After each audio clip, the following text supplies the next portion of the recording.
harvest, then we can also buy directly. So yeah, this is the food that just came in. Now this is the team house because we stay on site. There's always two caretakers that stay on site. We never leave this area empty because in case there's any issue. So we always have two caretakers on site. And then this is the storage room for fruits, which is now empty because we already gave them food this morning. And then now we are cleaning and filling with fresh food because we get fresh food in every day. Yeah, this is the campaign banner. And here you see more food that just came in. This is very funny. When the monkeys eat this, the dragon fruits, their lips always turn pink. Very cute. Okay, these are the pineapples, but of course they eat a lot of other things like insects. We give them coconuts because it keeps them busy. It takes a long time. And we give them enrichments like this. Bisa dikasih lihat dulu. Dikasih lihat ke sini. Yeah, so this is, for example, this is a banana tree pots, and then we place different items inside so they can be busy because it's very, very boring having to live in captivity. This is Lulu, one of the caretakers, and Said. And yeah, so this is storage, and I'll show some items that are sadly used by the dancing monkeys. I have storage rooms full of this. I mean, now I just took out some, but we have a separate building with all the equipments, and I call them the equipments of torture that these poor monkeys have to use. This is a motorbike. And this is where they keep the monkeys in when they are traveling. So often they use now motorbikes. They used to just sit on the street and walk with them, but now they use motorbikes because it makes them, yeah, of course, mobile. So when the police is coming or the Satpol Pepe, they can easily get away. These are the different masks that were used by one monkey that is here. His name is Kancil. And Kancil, I'll show you, introduce you to Kancil in the enclosure, but Kancil was still a baby. You know, when they took him from the wild, he was tiny, and when we confiscated him, I mean, he was still a baby. He's supposed to still be with his mother, and he was already performing on the street. And this is the chain, you know, the long rope, and then this is the chain that was around his neck. And this is the box that he was living in. So there's a door here, and he would go in there. And then there's a speaker system. So yeah, it's extremely cruel. Femke, how young do they start? How young? How they start is the training them youngest? with like 6 months. 6 months. Yeah, really young. So that's why sometimes I feel like it's almost like child labor, you know, like Yeah. I know you can't really, you know, you're not allowed to compare it, but it's true. Like these are all babies that are, yeah, they should still be with their mothers and their families in the warmth of their, Yeah. well, you And know, they in the arms probably of their mothers. And, yeah. And then they they go probably through so much prefer pain and torture. they would prefer the younger one, and they would retire after how many years? Um, they don't retire though. I don't see them retire. Like unless they can't handle them anymore, then they dump them. Uh-huh.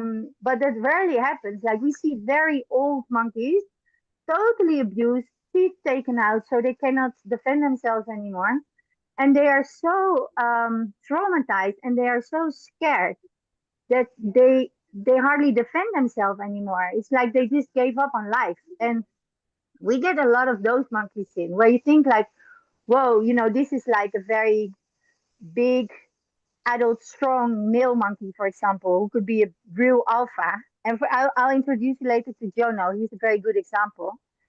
Jono was rescued last October from a big training center in Cirebon. He's a big male, and I said he could be the perfect leader for the group. You know, he's an adult. He's like 6 years, 7 maybe even already. He's estimated 6.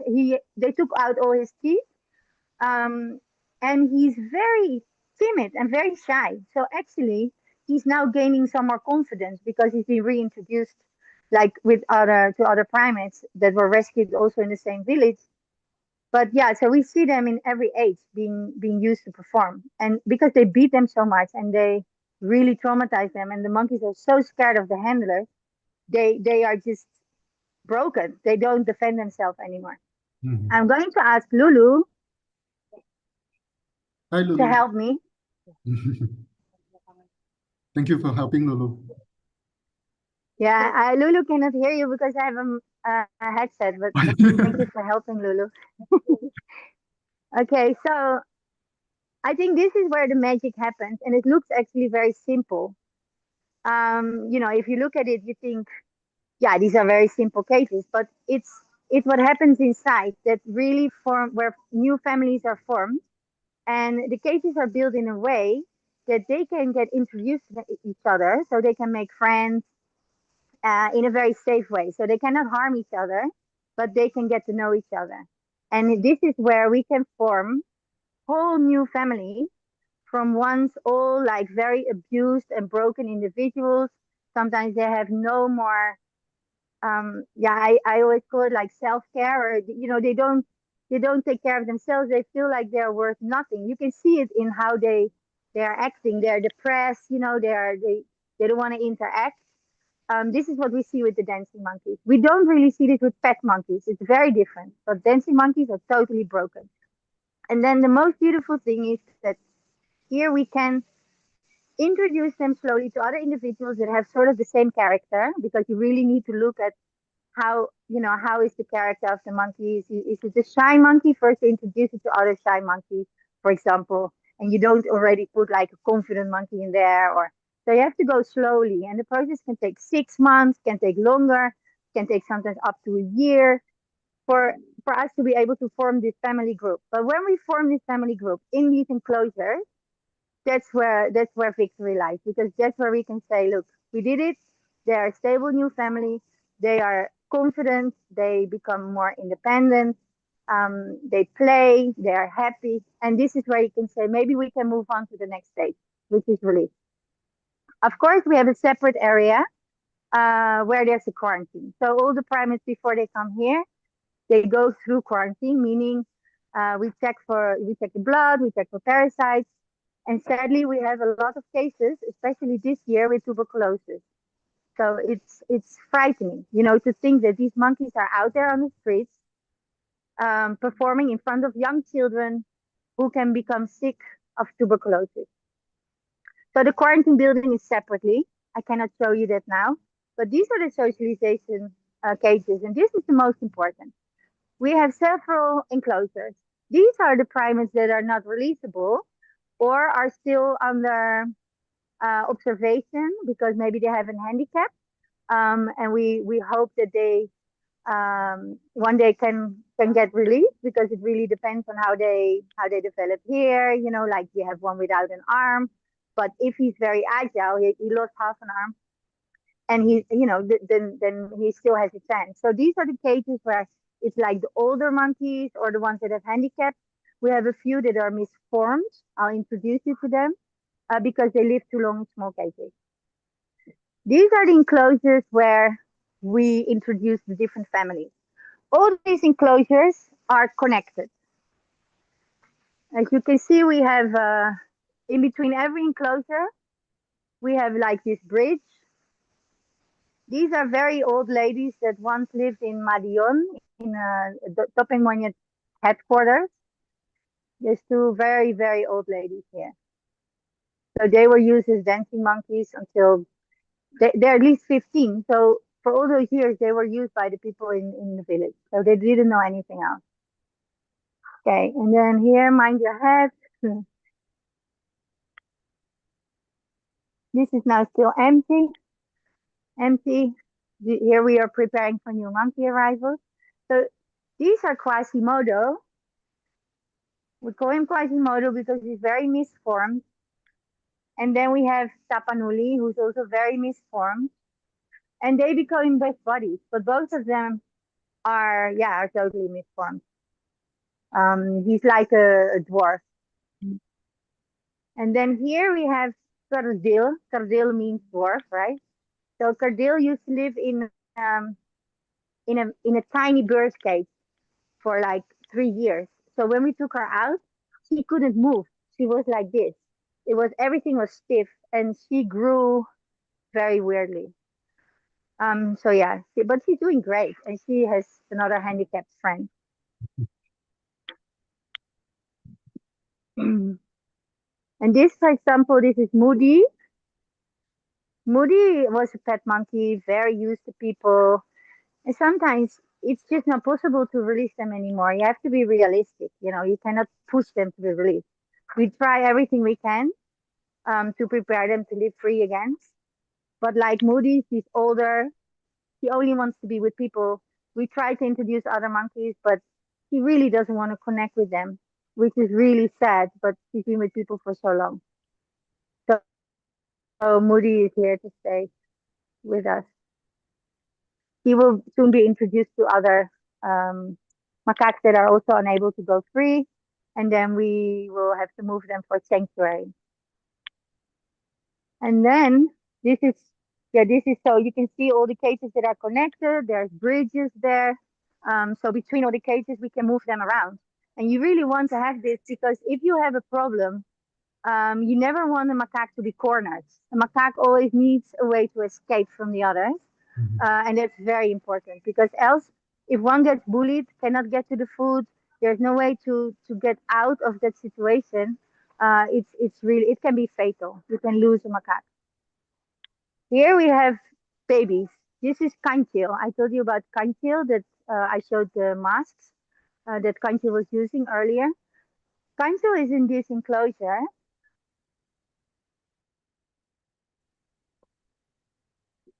With his little friend.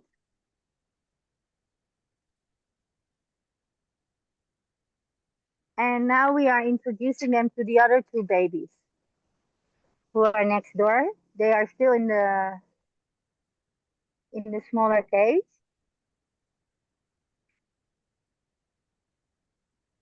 And we're gonna open it. I think I can open it live so you can see the process. But we just moved them here. They're out of the quarantine and they can be introduced to the other younger ones. If you have any questions, maybe while we're walking, it's fine too. Mau dibuka sekarang ya? Boleh. Ini kuncinya ada. Oh ya. So we will open so you can see because they're ready to be introduced to the others. And then you can see that there's like a positive connection already. They are playing through the fence, they are grooming. So then you can bring them together. And yeah, I really think that's what it's all about. Like those are the moments that we do this work for, to be able to see them making friends, creating this whole new family, and hopefully one day go up high in the trees and be free. No, sir.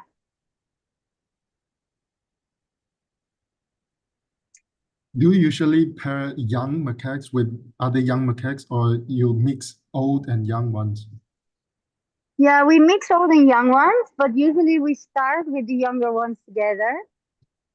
But sometimes it depends on the character. If you have a very confident younger one who always tries to, it's like people working in the office and always trying to be nice to the boss, because they want to be the highest in rank. Sometimes you have these little ones that can be like that. And then you have to leave them out because they will like sort of trigger the boss and the bigger ones in the group. Hey, come on, we're going to bully the younger ones, and because they want to prove themselves or something. So you really have to look at the character.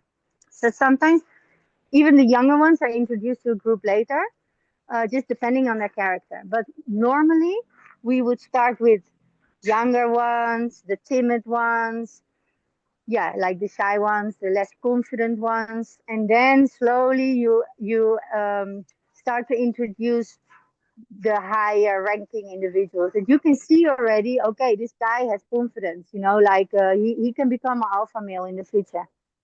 He can become a leader. So I'll introduce you to like a fairly new group. It's still in process, but we already have like introduce an alpha male in there. But he's not alpha yet because he's just not confident enough yet. So now we open the cage.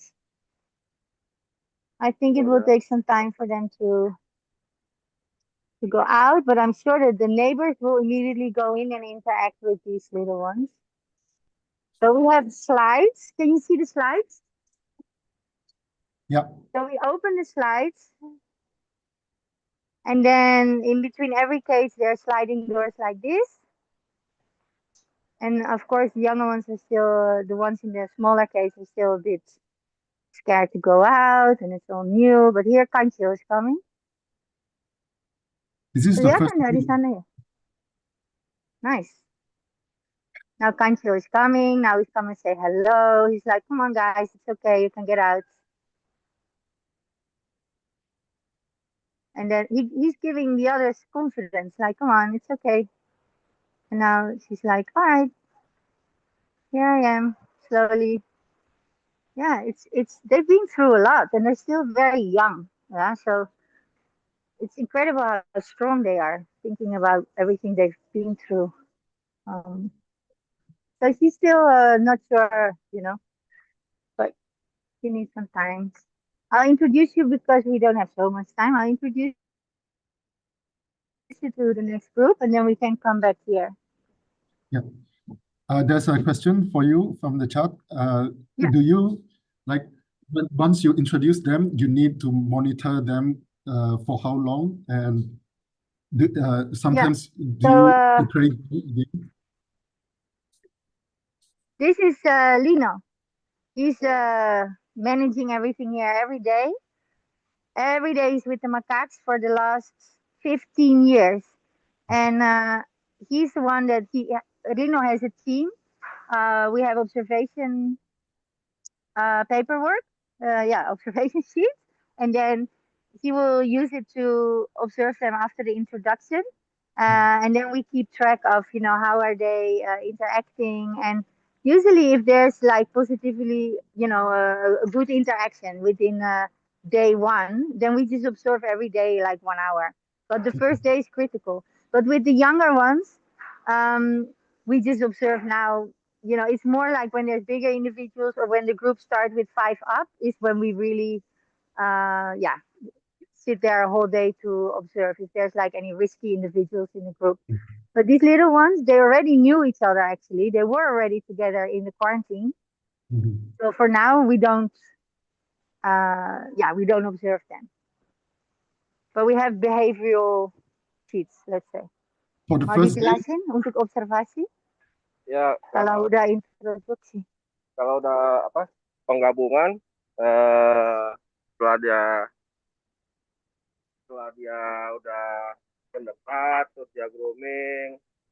Nah, biasanya kita langsung, biasanya 2 minggu sampai 3 minggu dia grooming, coba kita buka pintunya. Nah, kalau dia gabung, dia pelukan, dia main, maka dia tidak apa. Kalau dia pelukan, terus akhirnya dibeli, ternyata di dalam kelompok itu ada provokatornya juga. Biasanya itu yang baru dibully, jadi harus kita pisahkan lagi. Yeah, so Lino explained that it sometimes takes 2-3 weeks just to have the connection through the fence for us to say, oh yeah, we can open the fence. And then sometimes you think, oh yeah, these individuals do greatly, but like I said earlier, you need to look at the character and the strength of a personality of the monkey. Sometimes one can become like a provocator, meaning that he's always, like I explained earlier, he's always like trying to impress the boss. So these are the ones that make the socialization quite challenging. And this needs real full-time observation because when you're forming this bigger group of real new individuals, that when you open the slides. Yeah. Now these are a new group being formed. So we started here indeed with the younger ones. There were also some sub-adult ones that were already, let's say, they were very shy. They have like not a very strong character. We introduced them also already. These were all performing monkeys in Cirebon in Java, and they were confiscated from a training center. They had to go through very long quarantine because there were tuberculosis cases in the village. We also tested some of the people working with the monkeys, and we found 2 persons positive tuberculosis. So now we can open the slides, and then the group will go in there, and then yeah, you can see, the ones that go in first, they are usually the strongest characters. But this is quite a big group now already. Berapa individu? 9 ya sekarang. But we have, yeah, 10 sudah. It's going to be a group of about 16 individuals because we have more individuals ready who are perfect to join this group. Mungkin dari sini ya.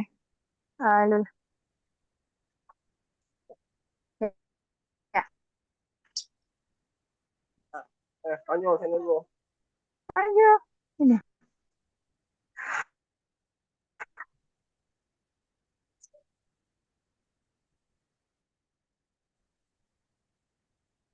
Hear all these sounds. This is happy macaque sounds.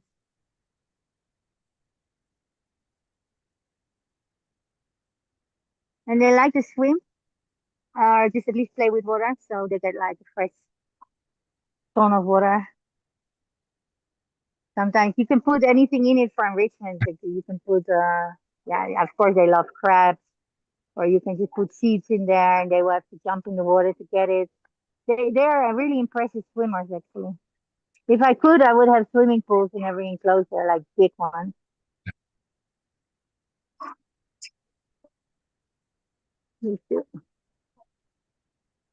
Ini sudah jam? Oh, sudah jam 10. Okay, yeah. Maybe we go quickly back to Kanchu. Or you have questions about this group? So this guy here, you see sitting on top of the water cone, that's Jono. He was introduced recently. And like I said, he looks very big and strong, but he's got a very timid character. But he's getting more confident, so that's really good. So he can become a good alpha leader. He just needs time. So he's the one who Okay. please get the enrichment first before the others can get it. Yeah, he's just sitting there. You see, it's like, yeah. He's the man. There's a question about species. Do you only have long-tail macaque, and do you have other species? Can you mix them, long-tail and other species?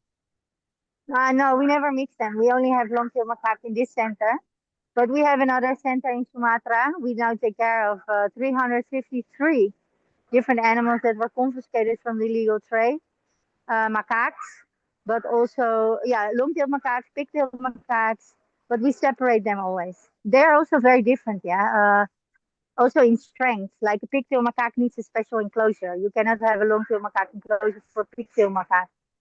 Pigtail macaques are very, very strong individuals. I mean, yeah. And we also have gibbons, leaf monkeys, but everybody's separated. They are all very different and they all need their unique facility.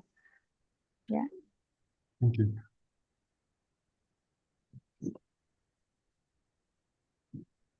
Everybody out. Here they are together. Now they're still, yeah, you see, now she's out. So that's good. And Kancho is out. There's still one in the smaller cage. It's still, yeah, not ready. Okay, yeah, Lino is here to keep an eye on them, but they've been together, so it should all be fine. Okay, I think that was a tour.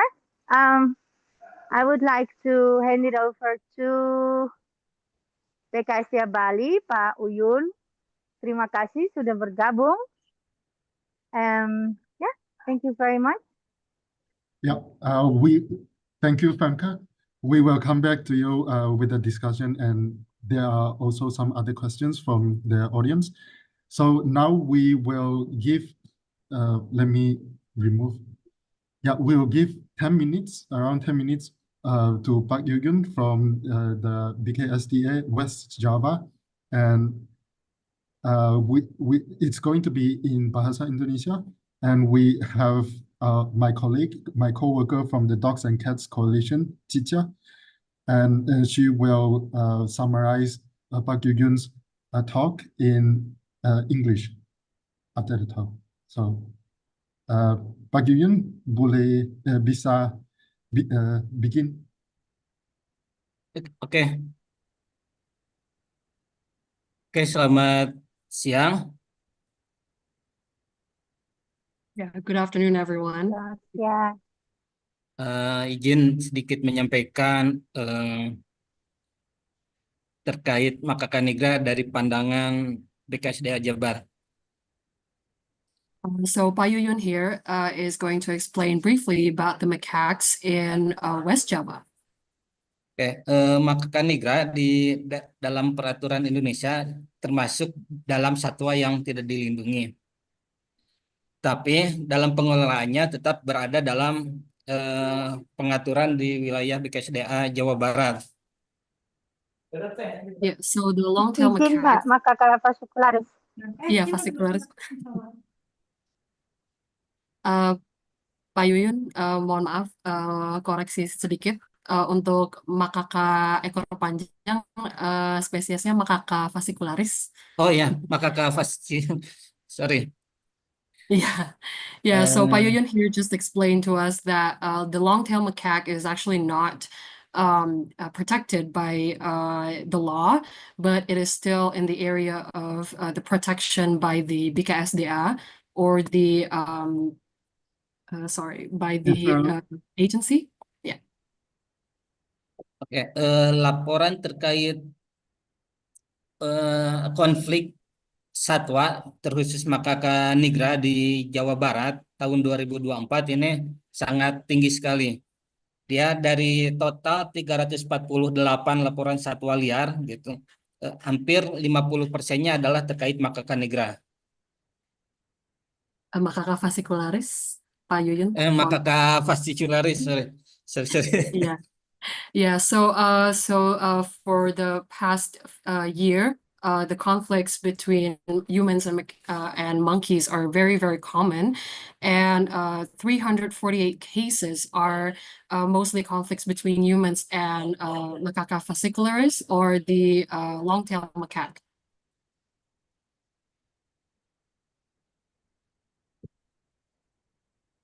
Keberadaan JSI ini sangat penting sekali gitu, rekan sebagai mitra di BKSDA Jawa Barat untuk sebagai menampung Macaca fascicularis ini, monyet ekor panjang ini yang sangat tinggi gitu di Indonesia, karena tadi konflik satwa di Indonesia ini sangat tinggi dan laporan terkait itu pun hampir berada di seluruh kawasan BKSDA Jawa Barat. Yeah, so having JAAN Indonesia as the Natural Resource Conservation Agency partner is very, very helpful for them because JAAN helps them to keep all the monkeys from the conflicts and rehabilitate them. So they're very, very thankful for JAAN Indonesia.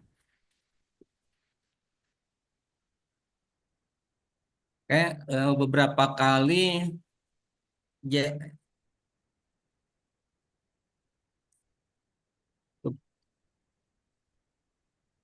sebagai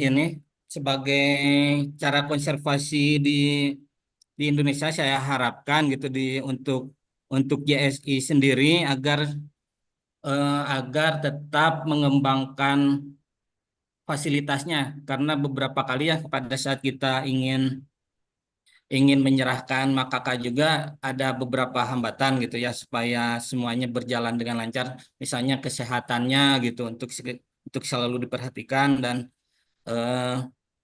untuk menghindari wabah internal gitu, wabah di wilayah JSI-nya juga seperti itu. Yeah, so Pak Yuyun here hopes for the JAAN Indonesia to improve their facilities and also taking care of the macaques' health to avoid any disease outbreak, which I think that JAAN Indonesia is already doing well already. But yeah, their message for JAAN Indonesia is that they can improve their facilities so that they can take more monkeys from conflict. And yeah. Di Indonesia sendiri, monyet ekor panjang ini masih dalam, walau di IUCN itu endanger, tetapi di Indonesia masih least concern. Maksudnya tuh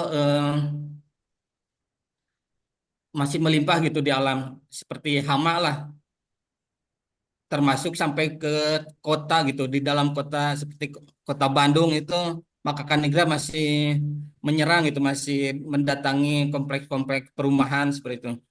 Jadi jadi dikatakan masih banyak gitu di alam kondisi Macaque nigra ini. Yeah, so the long-tail macaque in Indonesia is actually considered as least concerned, but it is endangered in other countries. So the population in Indonesia, there are still many long-tail macaques, not only in the forest, but also in the cities, and they may cause conflict with the people because housing complexes are already spreading to like rural places. So there tends to be long-tail macaque and humans conflict occur. So yeah. Oke, di KSDA sendiri upaya untuk kelestarian satwa liar ya, ada beberapa tindakan yang sudah dilakukan ya, seperti melindungi kawasan hutan. Kawasan hutan yang masuk kawasan di KSDA Jabar itu ada 50 kawasan hutan. Selain itu ada juga pemulihan ekosistem atau reboisasi penghijauan seperti itu. Adapun penegakan hukum terhadap baik itu pemburu ataupun yang memiliki satwa liar, dan juga edukasi atau kampanye lingkungan seperti itu. Yeah, so the Natural Resource Conservation Agency, their role to the wildlife is to they are dealing with people who are owning wildlife as pets. And then they are also planting trees. They also do some education for people about wildlife. So yeah, those are the roles of the Natural Resource Conservation Agency in West Java. Oke, kepada ini pun kita selalu menyarankan, kita juga memiliki dari masyarakat ini kader-kader konservasi seperti itu. Kita pun agar menghimbau gitu untuk mengurangi misalnya tuh produk-produk satwa liar gitu yang dasarnya tuh dari satwa liar, menanam tanaman lokal, mendukung organisasi konservasi gitu, dan juga mengurangi sampah lingkungan atau limbah yang dapat merusak lingkungan. Yeah, so the other roles that this agency does is to plant trees, plant local trees and plants, and also they're educating other people about wildlife and supports organizations that do conservation. And then they're also dealing with products that are made from wildlife. So they have a policy around that. And yeah, those are the roles of the agency.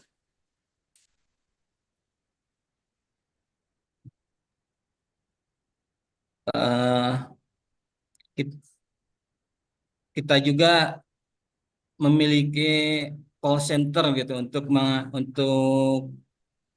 menerima aduan dari masyarakat terkait satwa liar gitu, apabila seperti monyet ekor panjang ataupun satwa lain gitu yang dilindungi ataupun yang tidak dilindungi, untuk supaya penanganan terhadap satwa liar ini cepat dilaksanakan dan juga tepat sasaran gitu.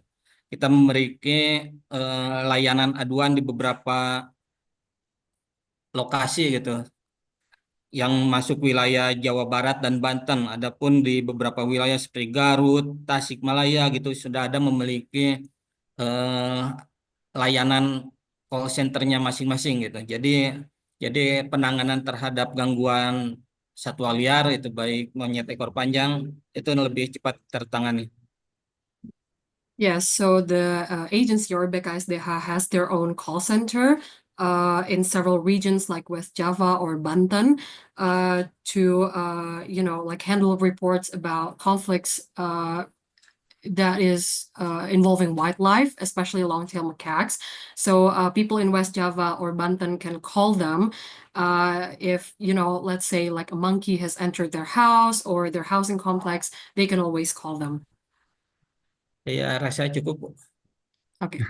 Yes, that is enough from Pak Yuyun. So if anyone has any questions for him, I can already see a question for Pak Yuyun from Uva Kumar Moses.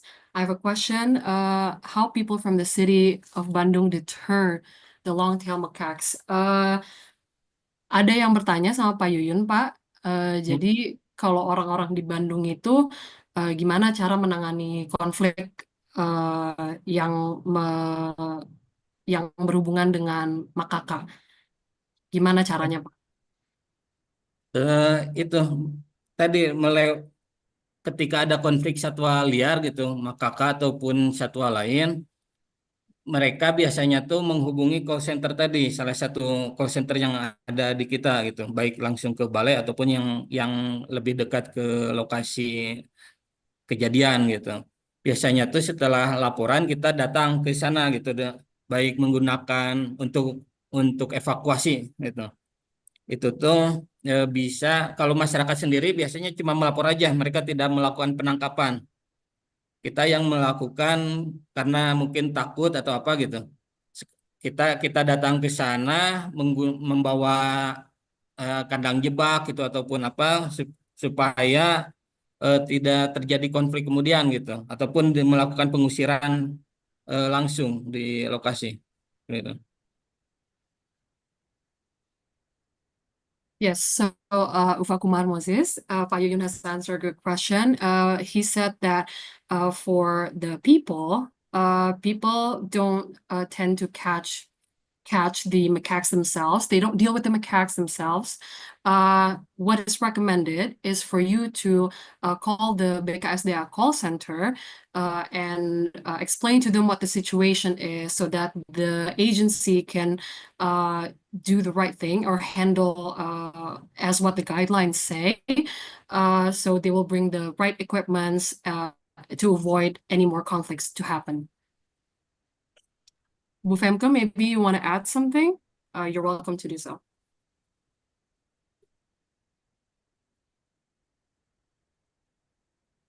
Regarding conflict?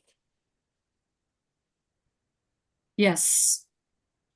Regarding if somebody wants to, if somebody is dealing with conflicts with long-tail macaques in Bandung. Yeah, we often get a phone call to assist when there is a conflict. We always try to respond, even though sometimes it can be far, but it's very important because if we don't, and people don't understand macaques, they will just harm them and shoot them. And the thing is, what we often see is then people will use air rifles. They will call in people to shoot at the macaque. And this doesn't kill the macaque, it only hurts the macaque. And this is where the macaque will go in a frantic, very dangerous level of, frustration and anger. And that is where it's very dangerous. And he will just attack people from the back. Because he doesn't know what to do anymore and he's hurt. And this is what we often see, People have a conflict with the macaque that most probably was dumped, expat macaque, which happens a lot. Like a big male macaque, you can see still the scars from the chain. Sometimes they even still wear a chain. We see this a lot. And then the macaque doesn't know what to do. If he's released in a place where there's wild macaques, he will be killed. or definitely will be hiding and he won't be accepted. If he's released close to people, he will go to people because that's the only thing he knows, in the hope that people will feed him, not to hurt people, because that's the only thing he knows. I can get food from people, and people will react with anger, and people will react with fear, and this is triggering a very, very dangerous situation. And I think as long as we still allow macaques to be kept as pets, there will be many more accidents happening, and it can really endanger children. It can endanger everybody. And so there's so many good reasons to ban macaques being kept as a pet. So what I hope to see in Indonesia is that the status of the long-tailed macaque is still not protected, but there could be a regulation to now at least ban people from keeping them as pets. That's the first step that we would like to see, because then there won't be any more macaques being caught from the wild. There won't be any more conflicts that, for example, KSDA and NGOs that are working in the same field are always busy with. And we can focus on a more important work than only trying to, I mean, this is very important, but it's only human made. And I just hope that those human made problems can stop. Yeah. Thank you, Cica. Thank you, everyone. Terima kasih, Pak Yuyun. We have 10 minutes left, and for the rest of this time, there are a few more questions for Femke. But while we still have Pak Yuyun with us, I wanted to ask about, go back to dancing monkey. It's illegal. We have already banned dancing monkey in Java. Are there other states that the dancing monkey is still legal, and like what the future looks like? How soon is it going to be phased out in everywhere in Indonesia? Dancing monkeys? Yeah. Okay, so dancing monkeys, we've been lobbying to ban dancing monkeys since 2009. Dancing monkeys are banned in Jakarta by Jokowi since 2014.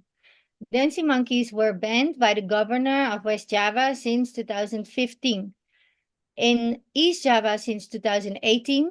And in 2019, an instruction directly from the Ministry of Forestry, Pak Wiratno, to ban. No, I cannot use the word ban in this because it was more like an instruction letter to not allow any macaques from performing on the streets. The problem is the macaques are not a protected species. It's very easy to buy them, and it's very easy for people to still continue doing this activity, by using a motorbike, and they are finding different ways that they can perform and leave quickly when there's like civil police coming. So they changed, the operators changed the way how they work with the monkeys. We see hardly, I mean, I used to get reports almost every 2 days. Now I get a report every 10 days. And I still get reports, which is a bad sign. It's still happening. We know there's still a training center in Tasikmalaya that needs to be shut down. And then, that's like, yeah, anyway, there's just still work to do. The main training center has been shut down, the biggest one in Madiun and Cirebon. But then there were some people that, sort of fled. But yeah, this is all controllable if we all work together, join forces, and confiscate the last dancing monkeys. It's really doable. But if we deal with reports and then the civil police or the local authorities don't take action, or then it's very challenging. Yeah. And so in some areas we have very fast response and we can immediately confiscate with authorities, and in some areas it just takes longer, or the performers operate on certain times, like in the evening, and they know it will be harder for any authorities to get to them. So yeah, they change the way of how they're performing. But I'm very positive by closing the training centers, the Cirebon, the main training center, the Madiun training center. There is a huge decrease in the use of dancing monkeys. They are always on the run. If we now see a dancing monkey or have a report, it's like they're always on the run. They're like buronan, how we call them, like fugitives, just running around with their monkeys, and one day they will be caught. So what we did in Cirebon, which was very effective, is we managed to get support, financial support, to we worked with the WAP to close the center, and also we worked with the Dinas Social department, the Dinas Social or social department, and of course with BKSDA and the police. So with different, all the different parties together to help the people that were working with the monkeys to obtain a new profession, and this was very effective. There were like micro budgets ready for them, and then they could start a new profession. So that's when you can say, yes, this has been a very successful action, you know. The ones that are still out there on the streets, yeah, they know that they can be caught one day, and they are like I said, like buronan, you know, they're just traveling around and they can be caught any day, when they encounter our teams, when they encounter other officials. Yeah, so I thought we would have seen an end to dancing monkeys a year ago, you know. But we still need to focus, and we still need never to give up. We cannot give up until the last monkey is off the streets. Thank you, Femke. It's really important, and the emphasis is on alternative livelihood. And yeah, thank you for what you do for the monkeys. And Chicha, can you help me ask about Yuyun, how what is the biggest challenges from the government side to discourage people keeping macaques as a pet? Permisi Pak Yuyun, ada pertanyaan dari Ko.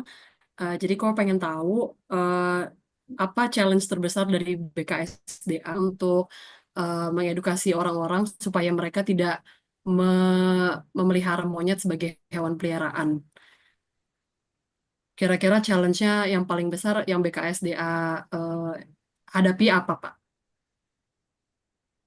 Oke, terkait memelihara satwa liar terhadap misalnya tuh monyet ini, sebenarnya di Indonesia ini sudah ada peraturannya, yaitu pemeliharaan untuk kesenangan. Hanya saja sumbernya itu untuk pemeliharaan untuk kesenangan ini harus dari penangkar, yaitu harus dari penangkar gitu. Misalnya tuh monyet ekor panjang ini yang dimilikinya tuh harus dari penangkar.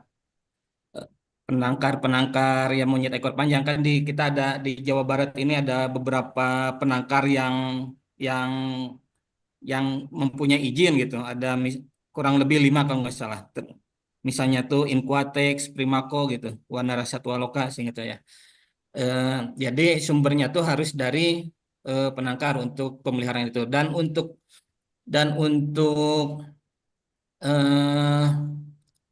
satwa yang jumlah satwa, misal ini kan monyet ini eh, hewan yang berkelompok gitu ya. Ini tuh dibatasi, yaitu 4 dalam aturan tuh. Dalam aturan secara peraturan ya, kita bicara dulu secara peraturan. Kalaupun ketika masyarakat ingin memiliki itu, yang sudah memiliki sekarang ini tuh sudah tidak diperbolehkan. Jadi harus dikembalikan dulu ke negara gitu.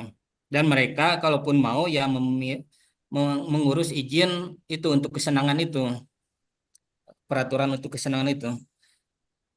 Itu mungkin yang menjadi kendala sekarang karena statusnya yang masih tidak dilindungi ini, yang kita pun secara hukum gitu belum ada tindakan nyata gitu bagaimana mengatasi kepemilikan yang yang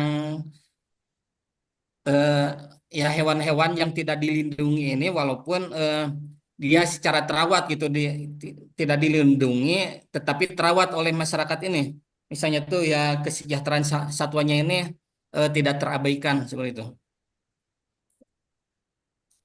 Oke, ya, makasih Pak Yuyun. Nah, kira-kira bisa ditangkap.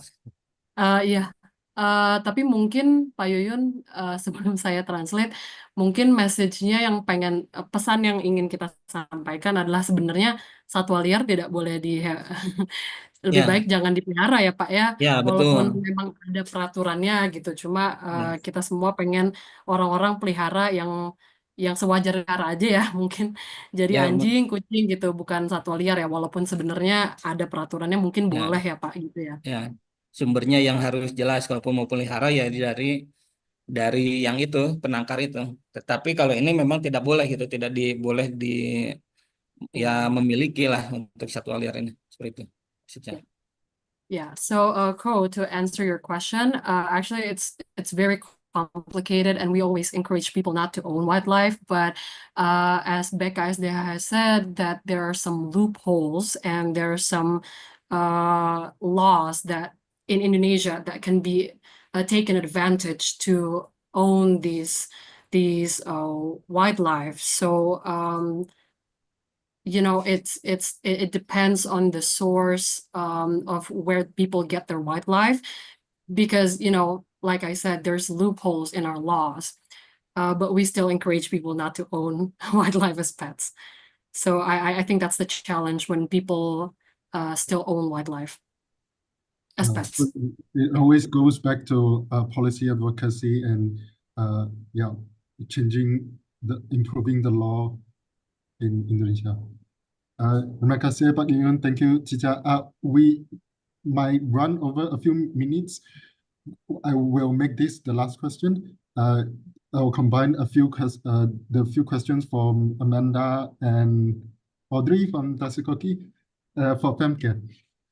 It's about post-release monitoring and is it successful? And when you release the macaques, do they stay together in the wild? And do they reproduce before they are released and after they are released? Okay, we don't reproduce the macaques because the status, like now we are actually rediscussing this because now the status changed. They are endangered species on the international level already registered as an a protected species on the CITES. So now we are actually discussing if we can continue the way that we've handled it so far, meaning that long-tailed macaques were seen as, they're the most ignored species in Indonesia. They are just around the world, the macaques in general, like they are exploited, they are kept as pets, they were kept as dancing monkeys, they're being sold, and it's very easy to purchase them. So because there's so many in need of rescue, we certainly don't want them to breed, and especially not in the center. Because we have limited areas where we can release them safely, the deal has been that we release only sterilized macaques, but we sterilize them in a way that doesn't interfere with their normal behavior. So they still have sexual contact, they still have the normal hierarchy in the group, but they cannot reproduce, they cannot have babies. The fact that we receive macaques from all different ages, tiny babies to adult macaques, helps a little bit by giving the older females, let's say, who maybe never had a chance to hold a baby in their arms because they were either chained or used as a dancing monkey, for them to sort of foster or even adopt. Yeah, they're actually adopting baby monkeys. So I think this is a beautiful thing.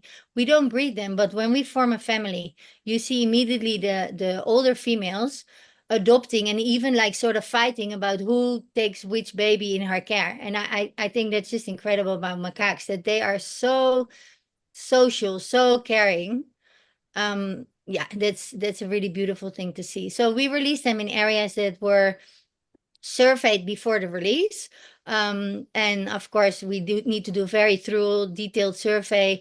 We don't want them to end up in any conflicts or to be in any type of danger with people being able to enter the forest where we are releasing them, etc., etc. We don't want the population or the group that we release to get in conflict with other macaques that are already there, because we want to make sure that the population there doesn't get that there's no negative impact of our release also to the animals already living there.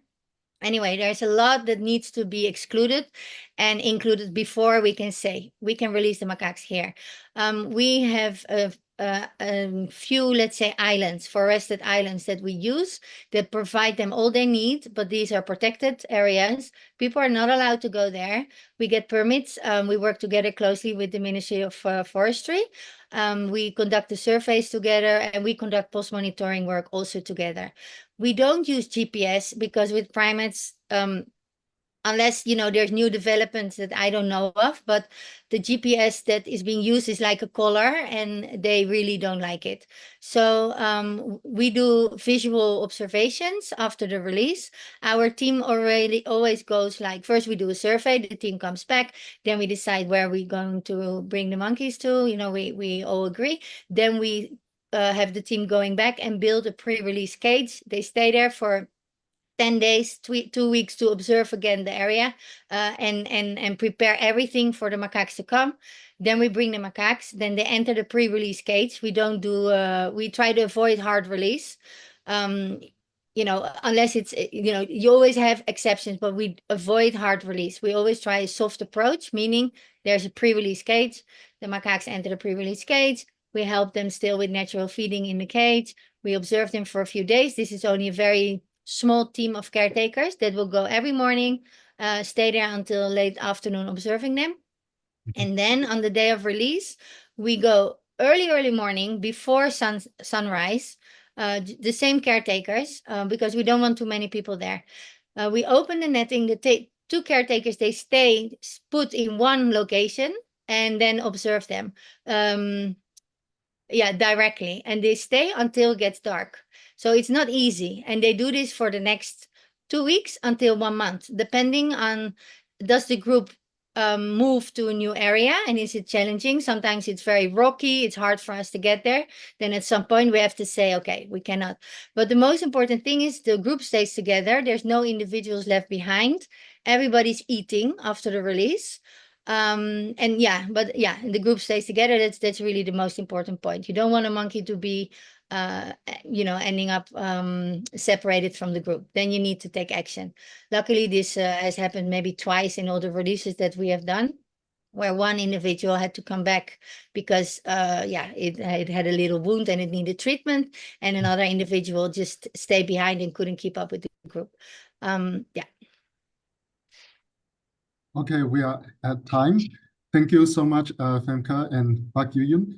I think one of the most impressive thing from what you said about what you just said is every step from rescue to rehab and release, it's a collaborative effort. You work with the government, and this is one of the most impressive thing that I find. And before we go, I just want to say next Tuesday, we have another virtual tour. It's a partnership between the Japan Monkey Center and two primatologists, Pranita Monipi from Advaya Foundation. She's going to show us in the urban monkeys, bonnet macaques in India, and Santanu Mahoro will show us the natural habitat of the lion-tail macaque. And then we'll discuss ex situ and in situ collaboration between zoos and field work researchers next Tuesday. I have already sent a link in chat. I hope to see many of you there. And thank you again. Terima kasih Pak Yuyun. Thank you Femke, and thank you Cica. And that's everything. Thank you for coming. Thank you very much. Thank you, everyone. Goodbye. Bye-bye. Thank you. Bye, selamat siang. Selamat siang semua. Bye-bye. Ya.